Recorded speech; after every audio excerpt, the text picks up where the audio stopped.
je ne me pose en rien en victime, ce serait indécent parce que je ne le suis pas. Et par exemple, l'histoire de ma famille qu'on a retracée rapidement, cette déportation ne me donne aucun droit. Est-ce que, Elle me donne une responsabilité est-ce que quelque de part, parler.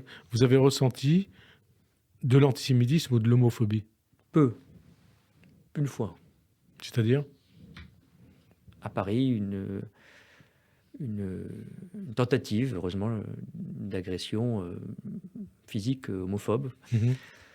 Mais je l'ai très peu vu, et à l'échelle de ce que vivent beaucoup de gens, c'est rien, honnêtement. Mais d'abord, j'ai été confronté, malgré tout, à une haine que je ne comprenais pas. Et vous avez quel âge?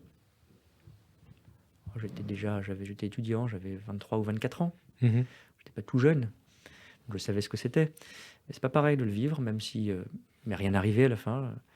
J'étais protégé, je suis échappé. Mais je pense que d'une certaine façon, c'est une leçon, et qu'on doit essayer de partir de cette petite difficulté, douleur ou expérience personnelle pour en faire un combat.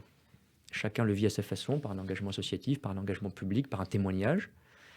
Mais ça ne nous donne pas de droit, ça nous donne une responsabilité quand on a, dans son histoire personnelle, familiale, vécu une douleur ou un drame. Il faut le transformer.